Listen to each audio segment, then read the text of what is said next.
este lugar ustedes me traen una interpretación del momento, de las cosas que hay que hacer, de sus debates, de sus conclusiones, de debates sociales entre diferentes fuerzas étnicas y populares, fuerzas del pueblo. Aquí en este lugar se reúne el pueblo. Somos el pueblo, decían hace 2 siglos y medio cuando quisieron fundar una república.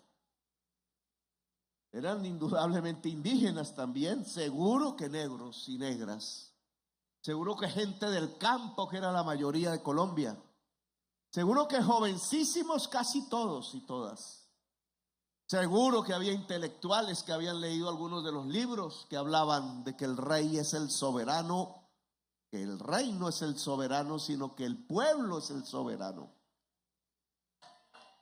Y entonces dijeron: nosotros el común, recuerden, por allá en un pueblo de Santander, Gloria, nosotros el común, Socorro creo que fue.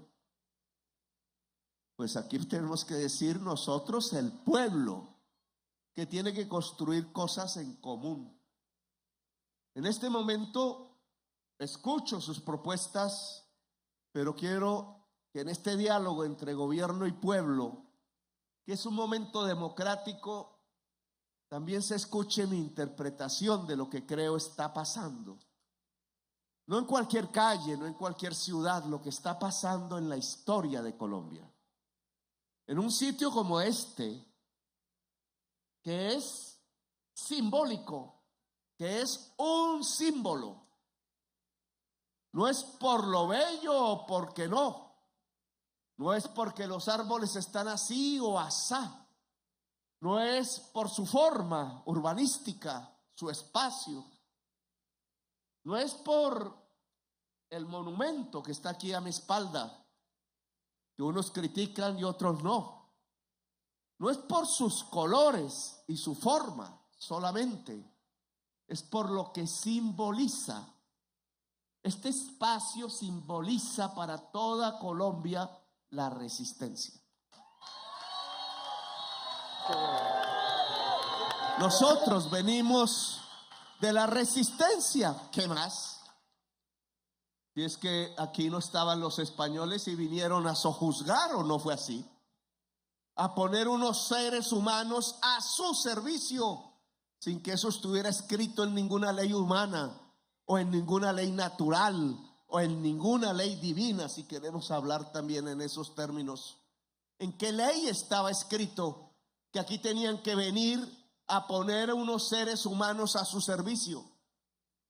¿Y en qué ley estaba escrita de la historia del planeta el que aquí pudieran traer un pueblo a la fuerza, venido de un lugar lejano como África, y esclavizarlo? ¿Quién dijo que eso estaba escrito en la ley?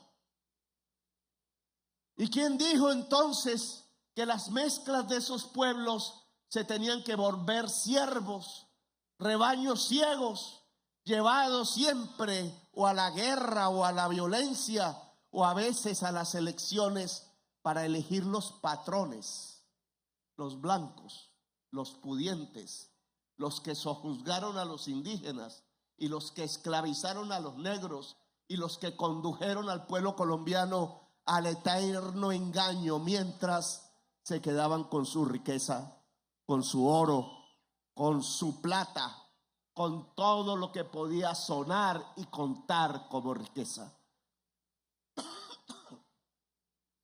El monumento entonces no son unos colores. El monumento simboliza lo que esa gente indígena sintió durante 5 siglos, sojuzgados, resistiendo, guardando su idioma porque no era permitido, guardando sus cosas religiosas porque eran avasalladas, guardando sus sitios sagrados porque eran pisoteados, porque las señoras de la alcurnia se burlaban del que tuviera la piel indígena. Indios les decían. peyorativamente, como si se trataban de seres inferiores o de animales. ¿No ha sido así durante estos 5 siglos? ¿Y no ha sido así, quizás peor, con el pueblo negro de Colombia? A veces me tendrá que perdonar la tos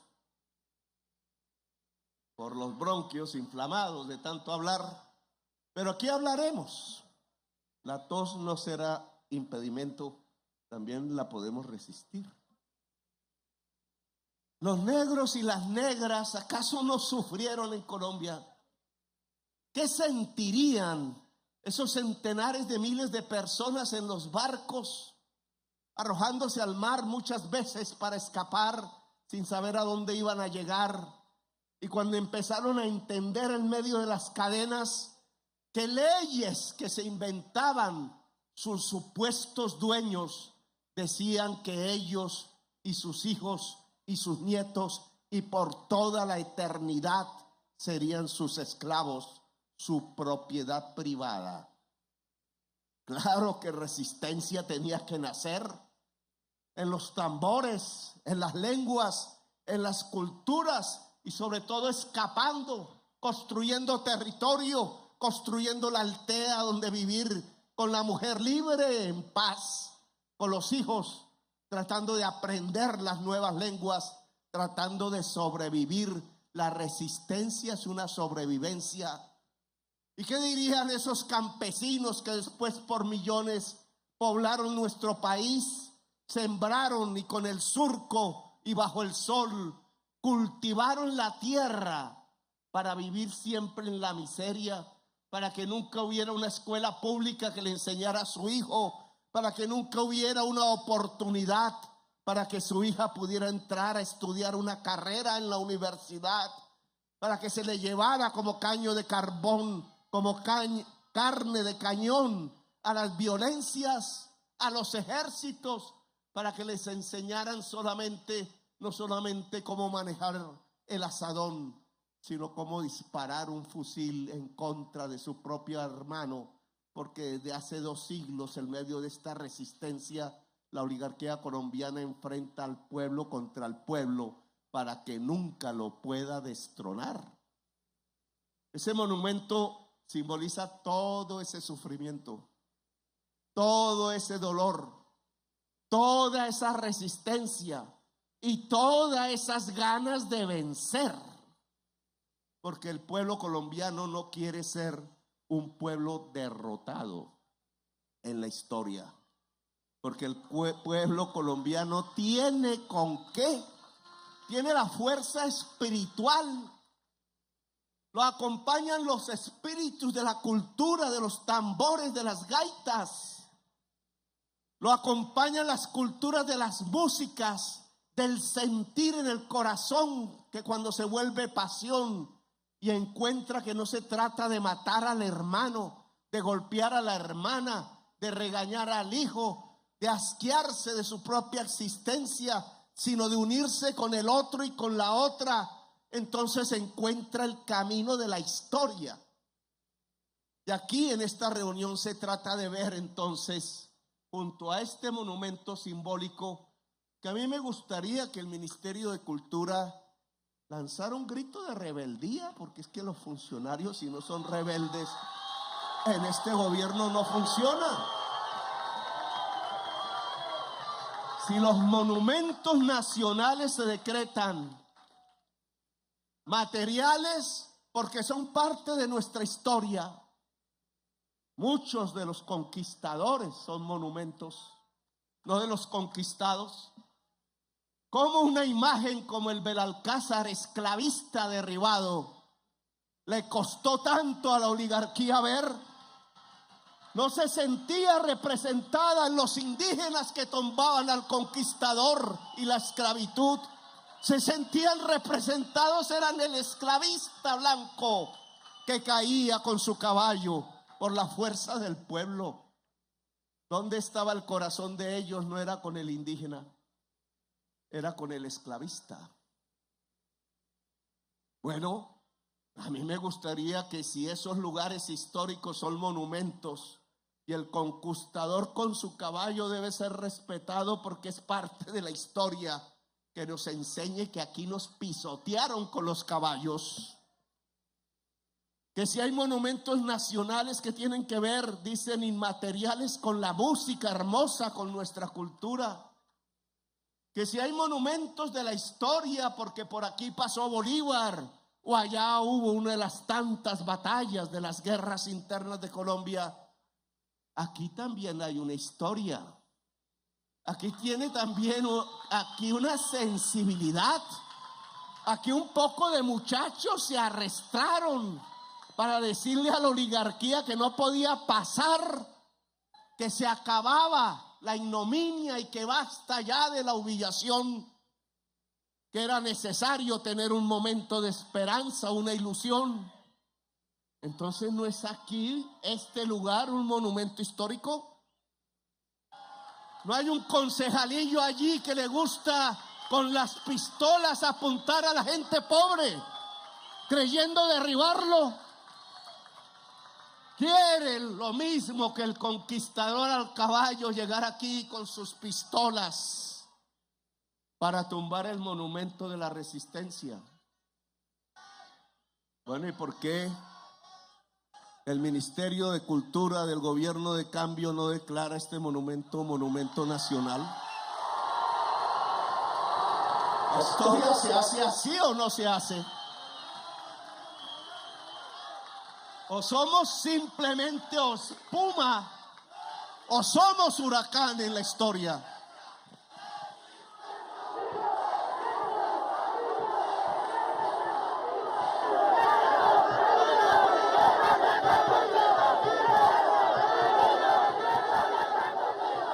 Porque tenemos que reconocernos y no mostrarnos con máscaras. Nosotros venimos de un lado, tenemos una raíz. No somos espuma, no somos maquillaje. Para eso hay otras personas que pueden hacerlo mejor que nosotros.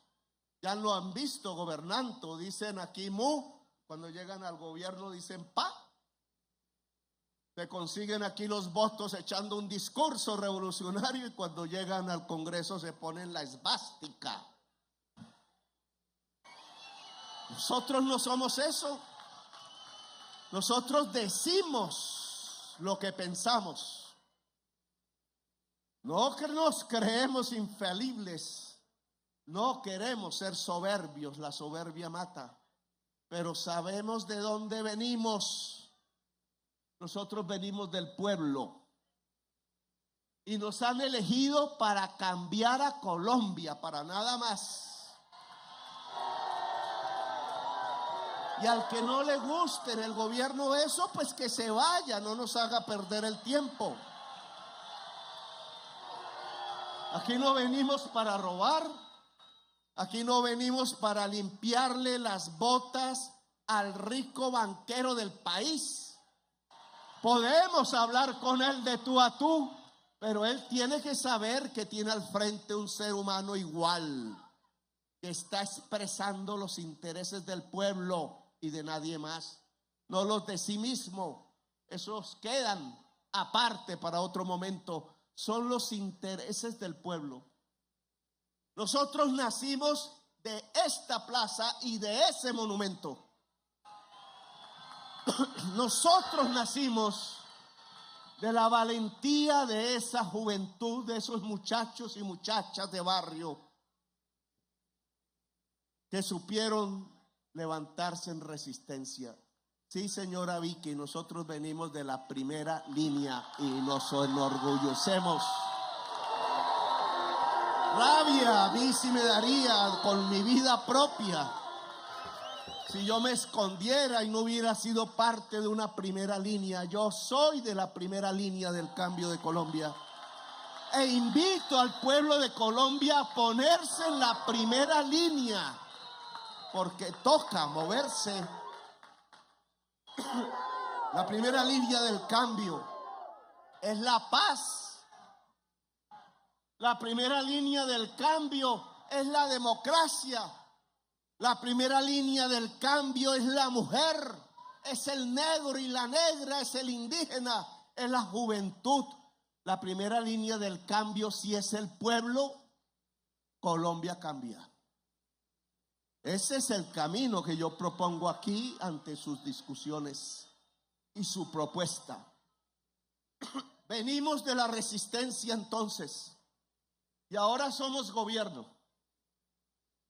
El pueblo de Colombia, después de esos días aciagos, difíciles, indudablemente que el pueblo de Colombia tenía solidaridades con esa juventud en la calle y observó la respuesta.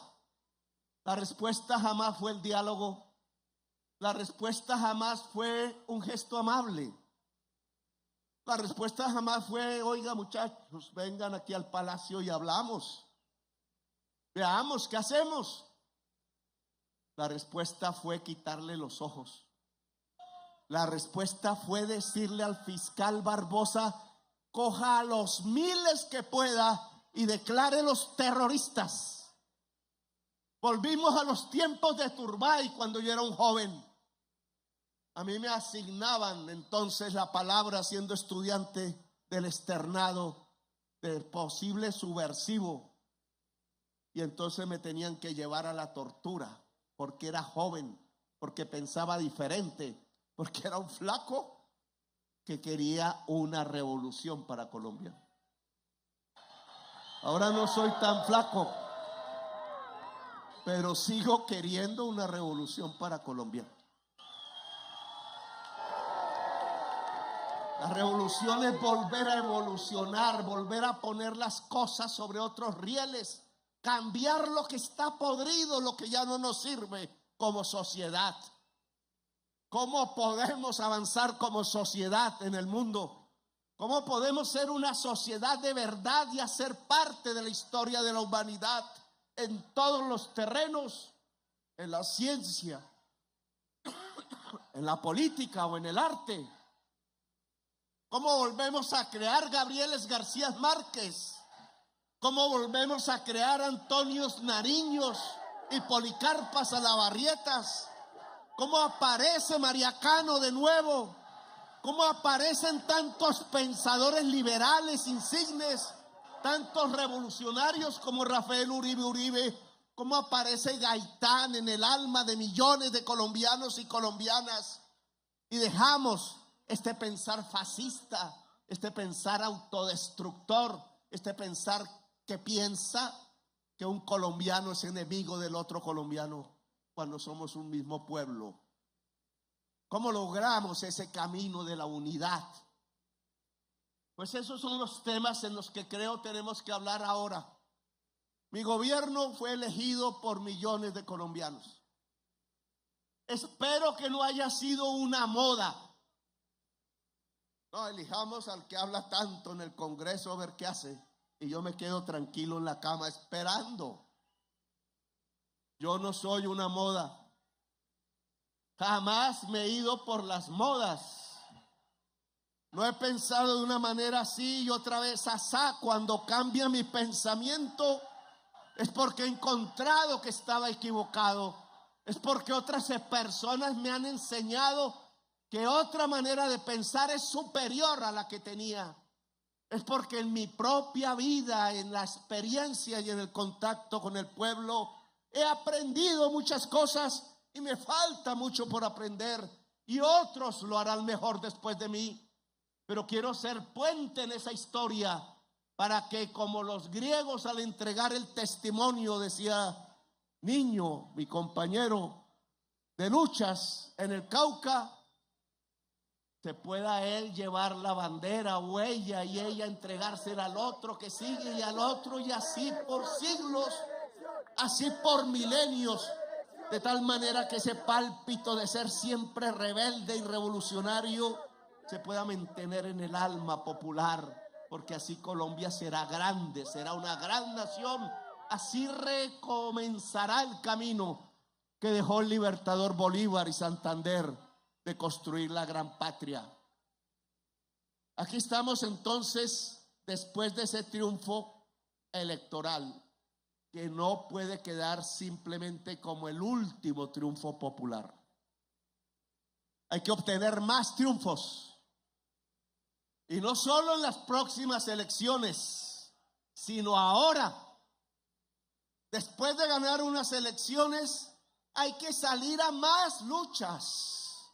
Porque se trata no de ganar la elección simplemente. Se trata es de cambiar a Colombia.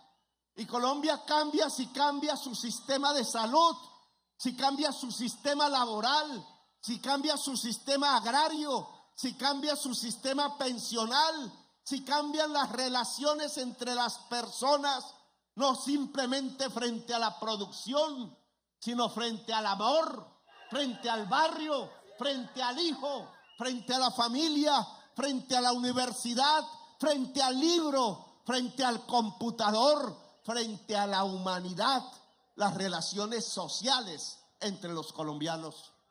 Si no hay cambio en las relaciones sociales, sea en la producción, sea en la política o en el Estado, sea en el barrio, sea en la familia, no hay cambio en Colombia.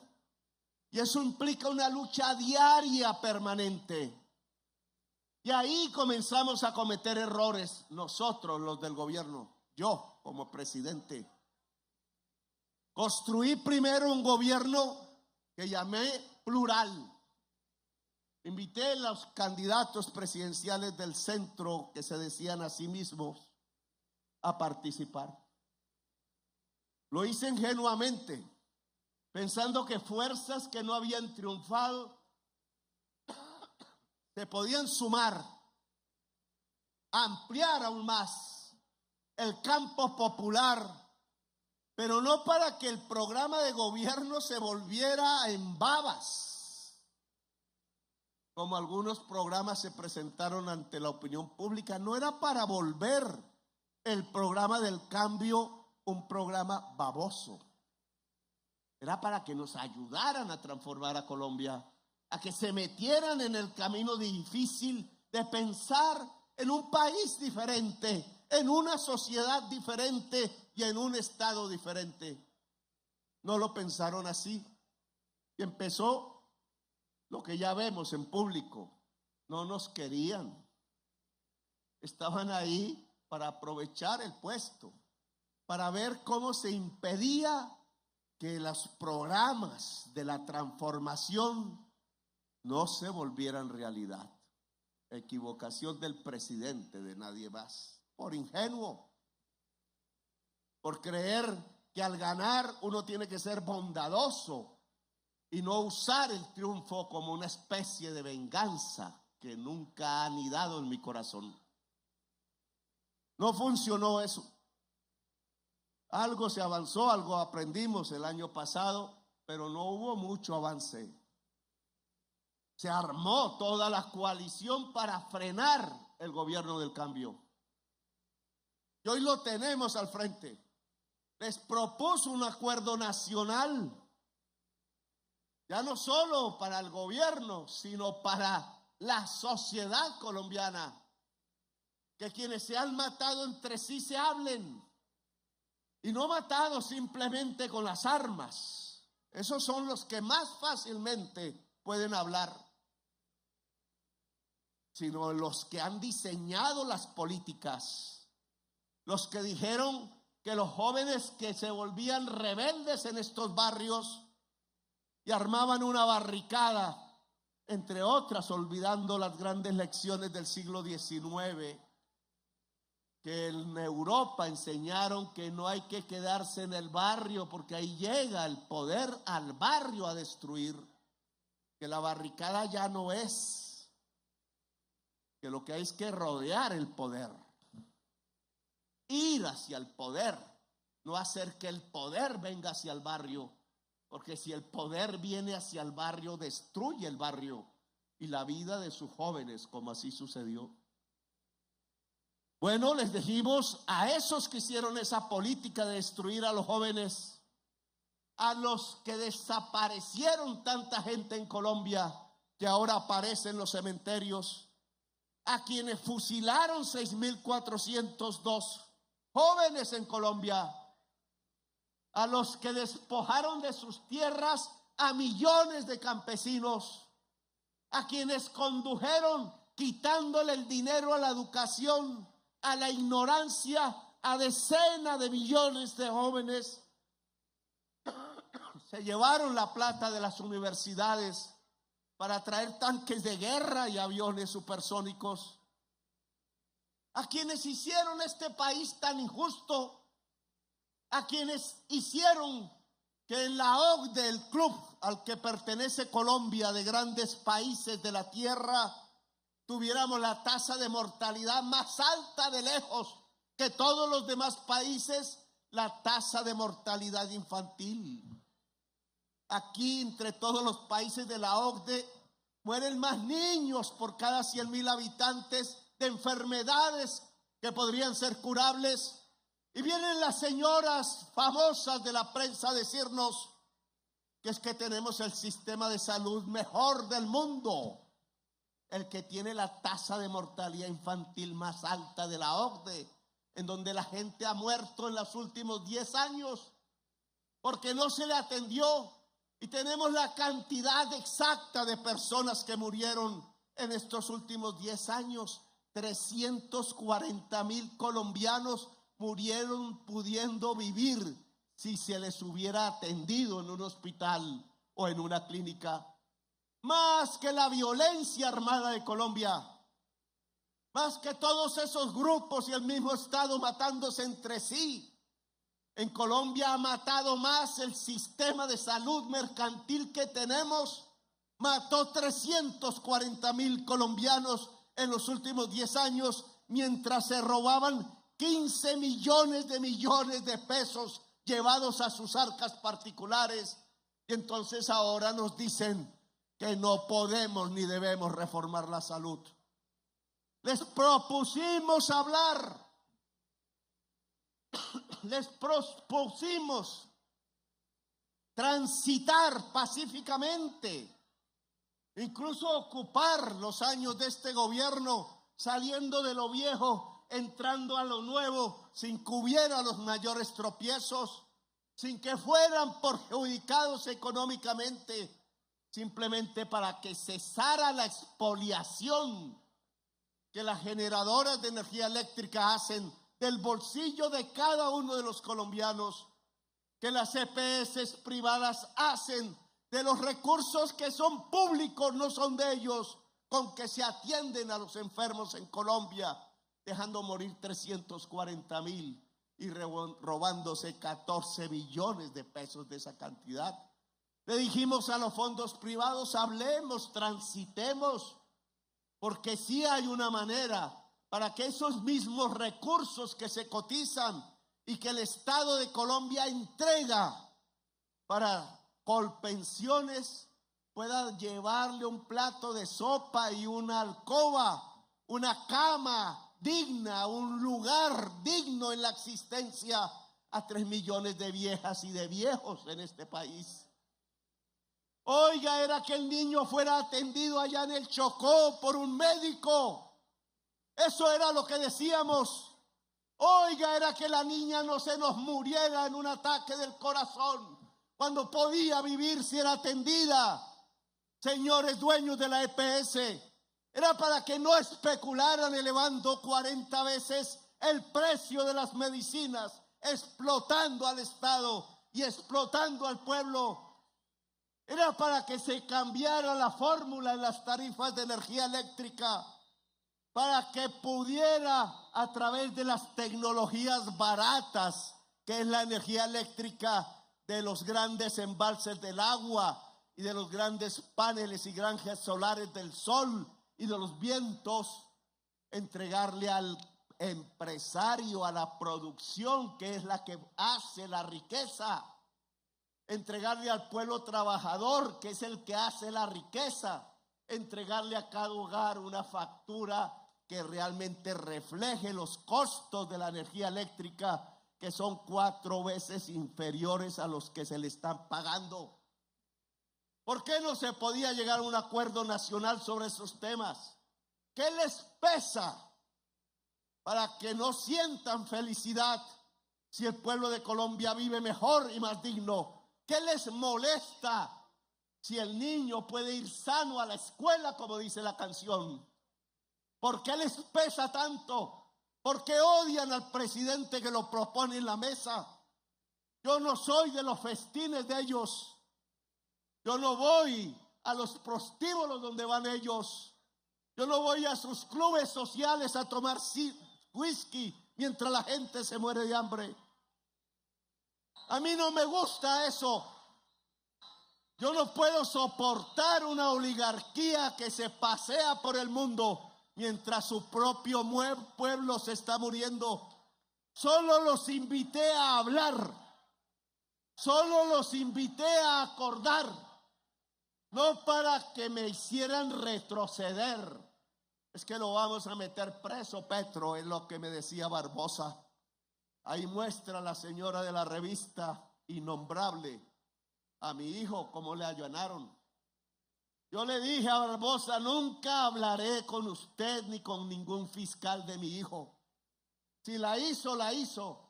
Sino que se defienda como cualquier ciudadano y que sea juzgado como cualquier ciudadano.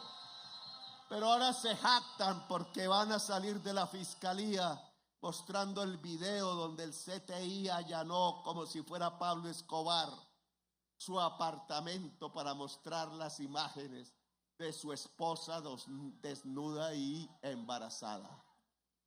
Y la señora de la revista dice: no, los trataron bien. Ese video tiene que repartirse en el mundo para que sepan cómo la extrema derecha, utilizando la fiscalía, actuó sobre el hijo del presidente de la República de una manera tan alevosa solo porque el presidente de la República es de izquierda y es del pueblo. Pero yo no vengo a hablar de mi familia, no me interesa ese tema personal. Vengo a hablar de los problemas del pueblo. No puedo decir que muchos de esos señores pudientes, empresarios, empresarias, gente de la política, no haya pensado que es lo mejor que puede causarle a Colombia el hacer un acuerdo nacional. Tengo que aceptar que muchos se han reunido conmigo, que he hecho procesos de paz entre ellos, que hemos hablado de cómo servirle al pueblo, cómo desde la riqueza de ellos se puede ir a Tumaco, se puede ir a tantas zonas excluidas de Colombia y ayudar. De ellos no depende todo, depende del mismo pueblo, depende del mismo gobierno. ¿Cómo se transforma un territorio? Como aquí me lo piden ustedes. ¿Cómo? ¿Con qué dineros? ¿Con qué fábricas? ¿Cómo se hace que el campesino sea dueño de la industrialización agraria? Han discutido conmigo, sí. Han discutido conmigo muchos cómo se saca el dinero que el Estado les dejó en fondos fiduciarios quieto para hacer unas carreteras que terminaron volviéndose problemas judiciales, y duerme el sueño de los justos, el dinero allá quieto mientras las necesidades de la gente avanzan. Muchos han venido a hablar conmigo a decir: solucionemos esto, Petro, y que el dinero vaya a los programas sociales que se necesitan. Tengo que reconocer que hay una parte del establecimiento colombiano que sí ve en la propuesta del gobierno del cambio una posibilidad de camino diferente, una posibilidad de una gran Colombia en donde todos y todas puedan ganar, incluso ellos, pero sobre todo el pueblo de Colombia. Ven la posibilidad de la paz. Y por eso no me niego a bajar las banderas de una posibilidad histórica, porque estamos hablando de un momento histórico, de poder que haya un gobierno de la paz plural o de que haya un acuerdo nacional en Colombia.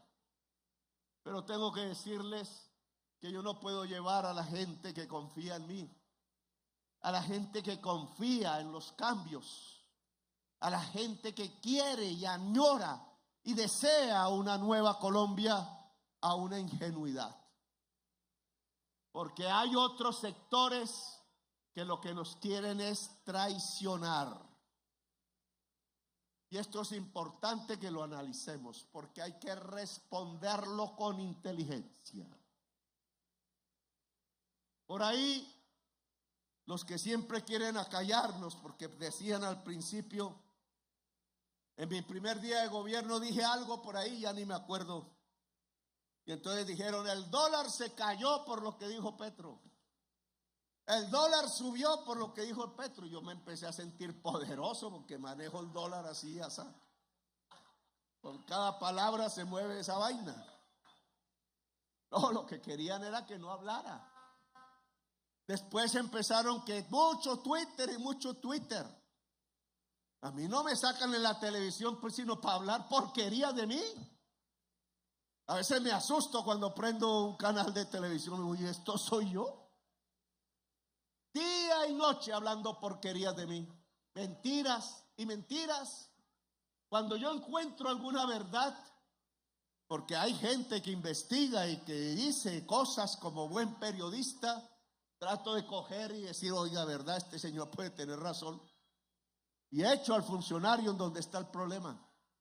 Pero el 90% de la información es el intento de que la gente del pueblo no quiera al gobierno. Que ese cariño que hay con Petro en los sectores populares, porque a mí no me interesa que me abracen en el Club del Nogal. Allá ellos, yo los voy a respetar. Siembro arbolitos al lado para que sea más bonito, como hicimos con el virrey. Pero no es con su abrazo con que yo me contento. Es más, me sentiría dubitativo. A mí yo me contento cuando me abraza la indígena. A mí me da alegría cuando un obrero en la calle ¡guau!, me pega el brazo. A mí me da alegría cuando un niño en un barrio popular sale corriendo y dice Petro, Petro, y me abraza. Porque sé que ahí hay una sinceridad, hay una comunicación que se pudo establecer desde hace tiempo, que tiene que ver con el corazón, que tiene que ver con el interés común y popular. A mí me interesa que el pueblo me quiera y ellos lo saben. Por tanto, su información va destinada no a que los ricos me amen, nunca me van a amar. No me interesa eso, sino que el pueblo me odie, porque saben que de esa manera hacen así y nos tumban del gobierno. Porque su propósito es tumbarnos del gobierno. Eso era lo que quería el fiscal Barbosa. El fiscal Barbosa quería descubrir, se deshacía viendo cómo allanaba una emisora aquí, allanaba un sindicato allá, cogía a un señor y lo metía en las noches con sus fiscales a torturarlo psicológicamente para que dijera, oiga, es que le dimos a Petro una plata en la campaña solo porque mi tesorero gerente puso que el tope de la campaña es 400 millones de pesos por debajo del tope legal. Y entonces necesitan conseguirse 600 millones. Si uno de ustedes va y les dice, oiga, yo voy a atestiguar que le di a la campaña de Petro 600 millones, lo vuelven Dios. Dicen, hurra, tenemos la prueba. Porque con eso quieren ir a la comisión de acusaciones y hacer lo mismo que hicieron con la señora Durcef en Brasil, con el señor obispo que era presidente en Paraguay, con el señor que era presidente en Honduras, con el señor Pedro Castillo que era presidente en Perú, que fue bajarlo a través de los votos de los parlamentarios. Claro, los parlamentarios son de la mayoría de los partidos tradicionales y ellos dicen, está hecho, eso es una bicoca. Solo hay que traer la excusa y que voten. Y al otro día no soy presidente. Lo mismo que ocurrió en Bolivia, lo mismo que ocurrió en Perú, lo mismo que ocurrió en Brasil, lo mismo que ocurrió en Honduras, etcétera. Un golpe. Y entonces esperan que el ejército diga, oiga, no le hacemos caso, presidente. Que la policía diga: no le hacemos caso, presidente, no importa que la mayoría del pueblo haya votado por usted. Eso es lo que están haciendo ahora. Por eso todo ese ruido en la prensa, y buscan y buscan y allanan y allanan. Y están haciendo más. Hoy no tengo diplomáticos en México. A todos los sacaron con decisiones judiciales. Nunca sacaron ni a la señora Leslie Cali del consulado de Miami, activista de extrema derecha. Pero los funcionarios que nosotros ponemos los sacan al mes con decisiones judiciales. No tengo representante en México. El único que quedó lo nombró Duque, fue el único que no tumbaron. Y me dicen que no hay persecución. Han echado del Congreso, inhabilitando y burlándose del voto popular, 2 o 3 senadores y van por más. Dijeron que la señora de la mesa directiva del Senado de la República, María José Pizarro, no podía estar ahí a pesar que la mayoría había votado por ella, la única mujer en las mesas directivas, porque era del pacto histórico y no del grupo político Maíz, que hace parte del pacto histórico. Pero para sacar a Alexander López, entonces dijeron que era del Polo y no del pacto histórico. ¿O no fue así? La tesis contraria a los mismos magistrados.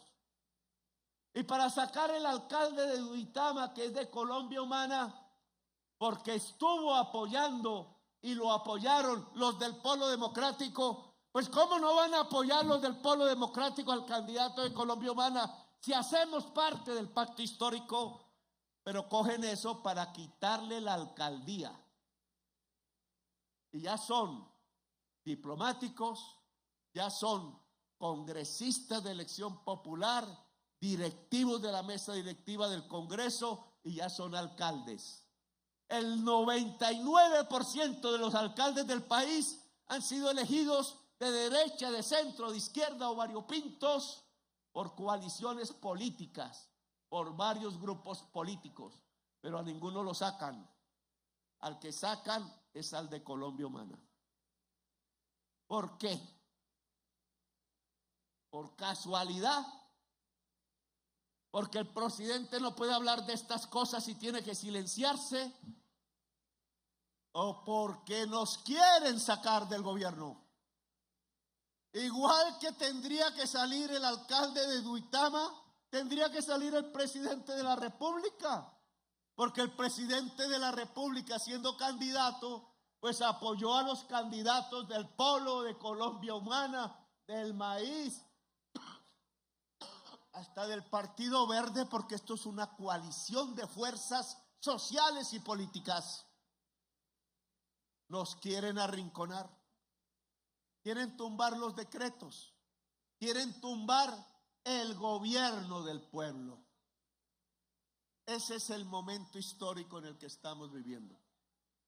No es el momento de un acuerdo nacional como propuse. Pocos respondieron afirmativamente. Lo que se está fraguando es cómo no podemos gobernar. Cómo se burlan del voto popular, como si no hubieran existido. Algunos incluso por ahí bobilaconamente dicen: no es que llegamos por el fraude, no, es que ustedes no existen. O sea, que saquen a la señora, señor.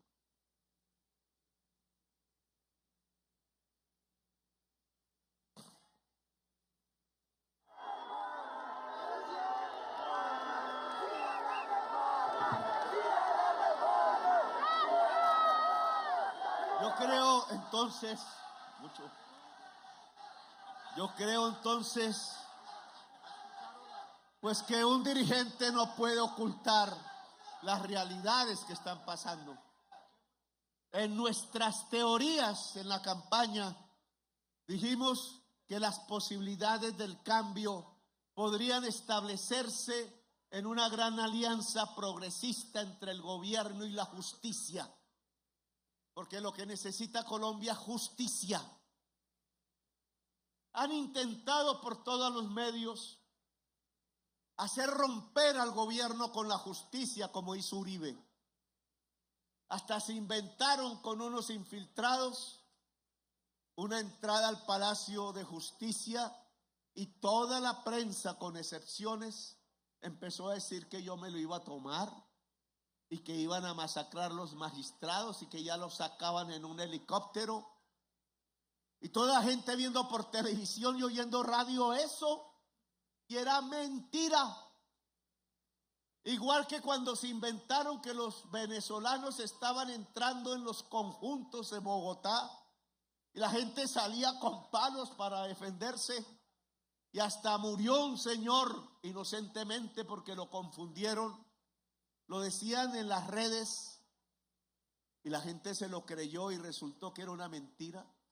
Igualmente esta vez, pero a través de unos medios de comunicación, se inventaron que el gobierno había atacado el Palacio de Justicia y a los magistrados para que eligiera rápidamente fiscal general de la nación.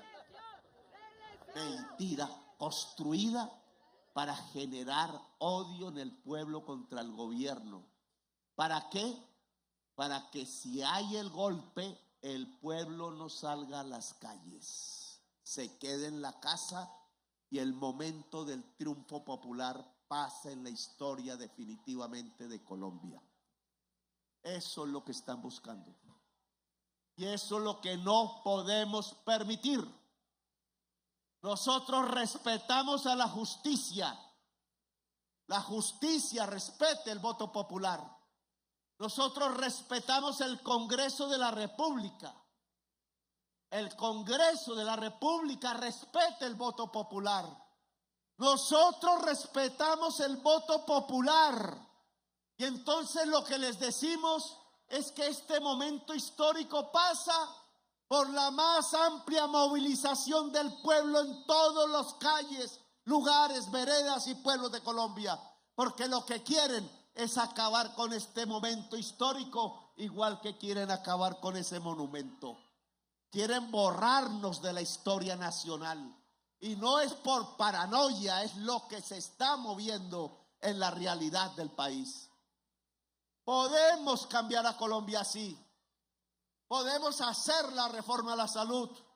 Podemos hacer la reforma laboral. Podemos hacer la reforma agraria. Podemos construir más igualdad y justicia. A estos puntos que ustedes me presentan, participar en el proceso de paz. La paz en realidad es la transformación del territorio. La paz se hace con el pueblo. La paz se hace constituyendo el poder popular en el territorio. ¿Qué es poder popular? Que el que decide es el pueblo. Y se hace a través de instrumentos, de asambleas populares en los municipios, en la vereda, en el departamento. Aquí a este punto de la participación yo les digo que sí, que construyamos el poder popular en el suroccidente de Colombia. Nariño, Cauca y Valle del Cauca, como un ejemplo para Colombia.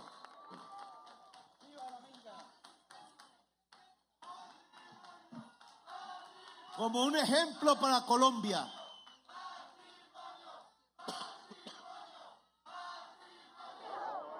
Lo que los estoy invitando es que las fuerzas indígenas de la región,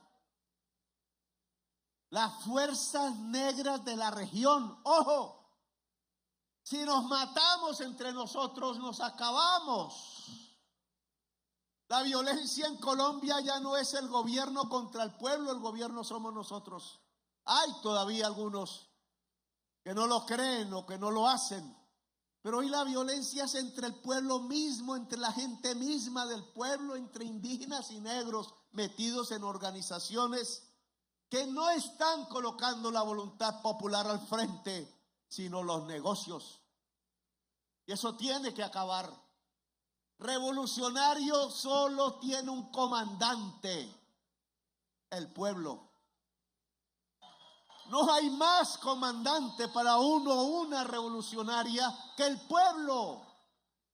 Lo otro son tiranías sobre el pueblo, son degradaciones sobre el pueblo, es no permitirle organizarse libremente, es no permitirle unirse libremente, es no permitirle que en libertad tome decisiones allá en su caserío, allá en ese lugar del Pacífico, allá en la montaña, allá junto al volcán, aquí en la gran ciudad.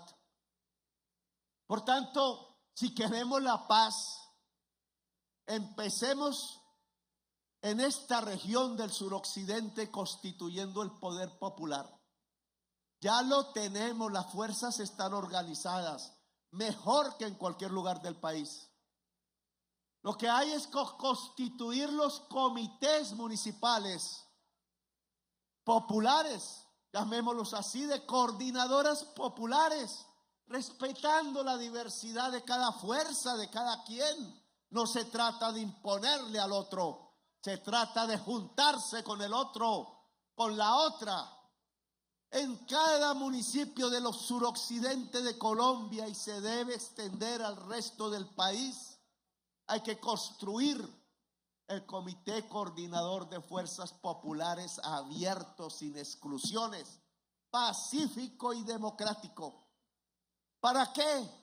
En primer lugar, para contarle a la población qué es lo que se está haciendo, qué es lo que se quiere.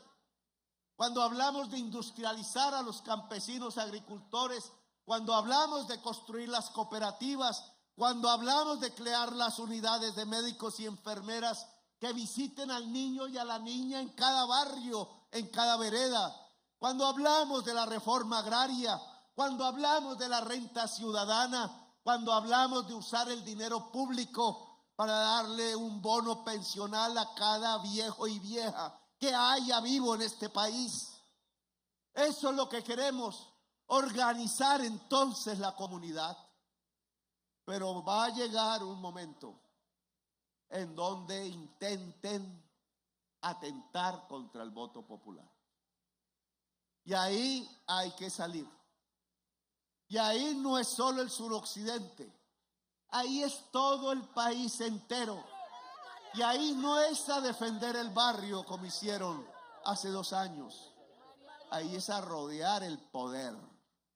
Ahí es a tener el poder popular en paz y en democracia, pero con la contundencia de millones de colombianos y colombianas. Ojalá eso no tenga que llegar. Ojalá aquí se pueda sentar realmente las instituciones de Colombia y hacerle caso a la Constitución de Colombia. Llenarse de pueblo. No saber que su objetivo no es el rico de la generadora eléctrica, sino que su objetivo es el niño con sed en la Guajira, que no es la carbonera que se chupó el agua de la Guajira, sino que es la mujer que no encuentra en el pozo agua para darle de beber al niño o a la niña. Ese es el objetivo de las instituciones, que el objetivo de la ley no es como un banquero se lleva la plata de los cotizantes a los cuales nunca le dará una pensión para el exterior, para otras economías, sino cómo se usa ese dinero en Colombia y cómo de verdad puede volverse pensión al cotizante de hoy, un pensionado mañana, y cómo el viejo y la vieja de hoy puede tener una pensión. Y cómo logramos que esa fuerza de la salud pueda salir preparada a la vereda, al campo, a llevar la vacuna, a llevar la primera curación, a lograr que la enfermedad pueda retroceder, pueda ser derrotada en el campo en donde viven los pobres, allá en las regiones de las negritudes, allá en el pueblo excluido, allá en las mayorías nacionales. Les propongo entonces una inmensa movilización en el suroccidente de Colombia. Otra vez, pero con todos y todas, organizando primero esas coordinadoras populares municipales, organizando el poder popular. Mostrémosle a Colombia cómo es el poder popular, cómo es que se construye la paz, cómo es que se construye la democracia y cómo es que se construye la historia de Colombia. Ustedes proponen que la inversión vaya al territorio, es lo que queremos. No puedo extenderme mucho porque ya hay varios desmayados del cansancio. Ustedes proponen que los armados hagan un acuerdo humanitario. Es lo que hemos propuesto en las mesas. Ustedes deben ir a esas mesas, la gente del territorio, y ver lo que pasa allí. A esos que están armados, nosotros no solo les decimos un acuerdo humanitario, sino que ya se acabó la guerra, que aquí lo que hay es una lucha política y hay que entenderla. No hay una guerra de fusiles. Los fusiles hoy no están contra el pueblo. Vamos a hacer un examen de lo que hizo el nuevo SMAT con las niñas y las jóvenes en Medellín y en Bogotá. En mi gobierno eso no se hace más.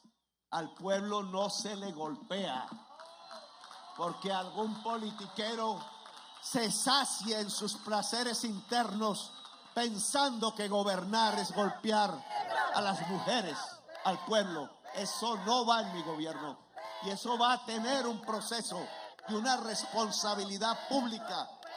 En mi gobierno los fusiles no van contra el pueblo. Primero tendrán que ir contra el presidente. En mi gobierno los fusiles apoyan la Constitución, la democracia y la paz. Y es lo que queremos construir en Colombia. En mi gobierno estamos abiertos al diálogo, pero sin inocencias ingenuas. Diálogo sí, concertación sí, pero con el pueblo en las calles. Si las instituciones que hoy tenemos en Colombia no son capaces de estar a la altura de las reformas sociales que el pueblo a través de su voto decretó, demandó y mandó y ordenó, entonces no es el pueblo el que se va arrodillado hacia su casa derrotado. Son las transformaciones de esas instituciones los que se tienen que presentar. No es el pueblo el que se va, es la institución la que cambia. Esa es la historia de la democracia y de los pueblos libres.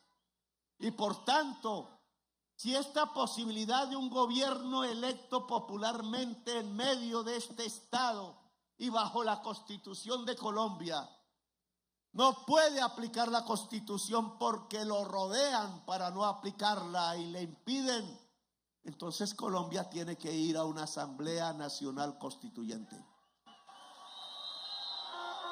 Colombia no se tiene que arrodillar. El triunfo popular del 2002 se respeta y la Asamblea Nacional Constituyente debe transformar las instituciones para que le obedezcan al pueblo su mandato de paz y de justicia, que es fácil de lograr en Colombia. Es el pueblo el que tiene la palabra. Este presidente llegará hasta donde ustedes digan. Cumplirá con estos tres propósitos: el acuerdo humanitario con ustedes en las mesas, la inversión en el territorio. La semana entrante vamos a los sures, ya pasamos por el litoral pacífico. Y la orden que tiene cada ministro y ministra no es ser un burócrata oyéndole a los funcionarios del anterior gobierno qué es lo que se debe hacer con el dinero público. Es haciendo los planes con ustedes para llevar el dinero público a las obras que ustedes ordenen. Es transformar el territorio, porque esa es la base de la paz. Pero a cambio, compañeros y compañeras, porque yo sé a dónde vamos, la transformación real del país no le gusta a mucha gente a la que sí le gusta la sangre, la tortura, la muerte de la gente. Entonces tenemos que derrotarlos. porque vienen por el gobierno, quieren paralizarnos y eso no es posible. Y el método es la paz, no la violencia. El método es organizarnos desde aquí, desde esta Plaza de la Resistencia, ante este monumento de los jóvenes, que es un monumento de su valentía, de su lucha, de su esperanza y de sus sueños. Me comprometo y comprometámonos como fuerzas sociales a organizar en todo el suroccidente las coordinadoras de fuerzas populares en cada municipio y a invitar al país a hacerlo, a movilizar la población, no 10,000, 100,000, 200,000, 500,000 seres humanos del suroccidente de Colombia, para pedirle a Colombia toda la gran movilización que permita que el cambio sea posible. Este presidente se restea hasta donde sea para lograrlo. Ese es mi propósito, es mi voluntad. Mientras esté vivo, lucharé, trabajaré todos los días, porque los sueños del pueblo colombiano, la paz de Colombia, la posibilidad de la historia, el país de la belleza y la potencia mundial de la vida, puedan gritarle a toda la humanidad que lo hicimos en Colombia, que demostramos en la historia que es posible cambiarla ahora y que es posible que tengamos entonces una sociedad que no se mate entre sí, que no aplauda el genocidio de los niños, que no aplauda la muerte de la naturaleza y que pueda ser vibrante una democracia multicolor, una potencia mundial de la vida, una Colombia humana. Gracias, muy amables compañeros.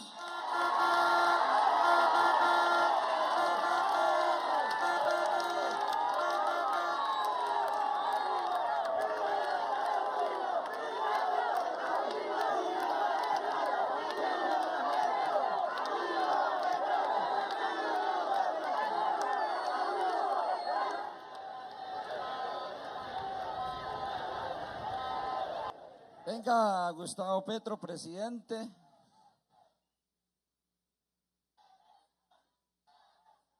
Para la Minga, la propuesta política de la Minga social y comunitaria del suroccidente colombiano en los 3 puntos principales.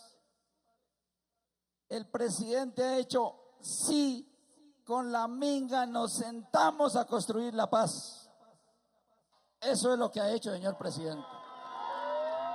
Segundo, el presidente ha dicho, sentémonos a construir y hacer las transformaciones que necesita el suroccidente. Y tercero, compañeros mingueras y mingueras, el presidente ha reconocido la Minga como el apoyo a la política del cambio. El reconocer el señor presidente la Minga y los sectores sociales y los sectores populares que le aportan a la política del cambio nos invita a fortalecer la movilización social.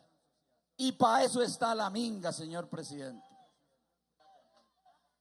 El presidente ha hecho referencia a la resistencia. Y el señor presidente ha dicho, la resistencia es la base. Pero presidente, ¿por qué está la Minga aquí, señora presidenta? Porque la resistencia está en peligro.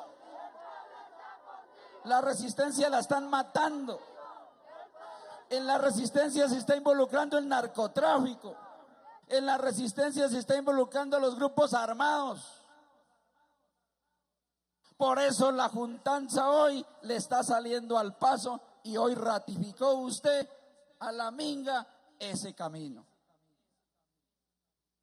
Señor presidente, ¿cuándo nos sentamos la Minga y usted para empezar la ruta del trabajo? Queremos que a la Minga le diga usted sinceramente ¿cuándo? Mañana, pasó mañana, dentro de 15 días, dentro de un mes, nos sentamos. Aquí están los voceros de la Minga. Aquí están los voceros. nos sentamos con usted y lo que hoy usted recogió porque inteligentemente lo hizo. Y usted leyó el pensamiento de los mingueros y las mingueras y ese pensamiento hoy lo queremos lo queremos transformar en una fecha, hora y usted dirá, ¿dónde? Ese asunto lo llevaremos, por lo tanto, aquí hay dos cosas que vamos a hacer. A usted le hicieron un acto cultural donde le entregaron la propuesta. Aquí vamos a hacer la entrega política de la propuesta.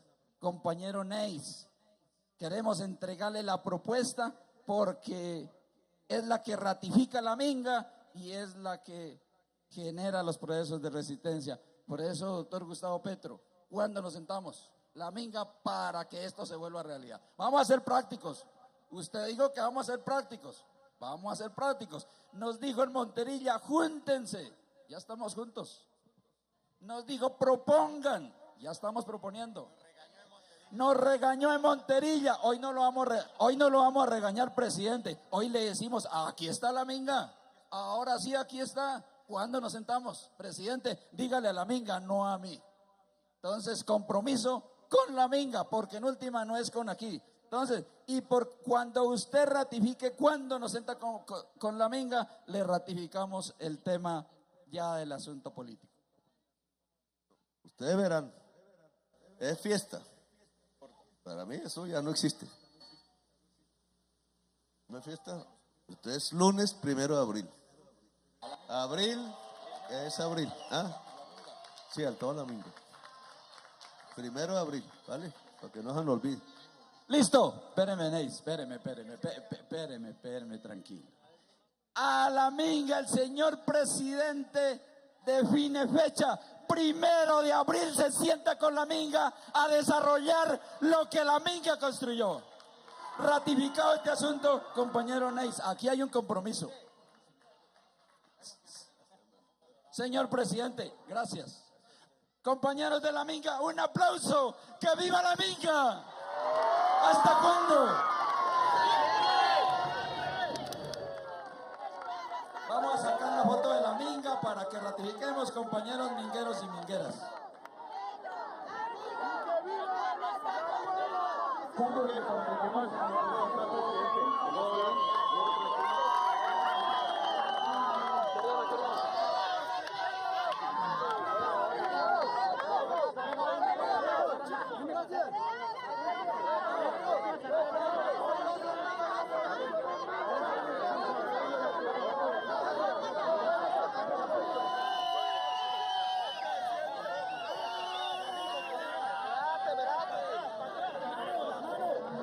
¡Alexa!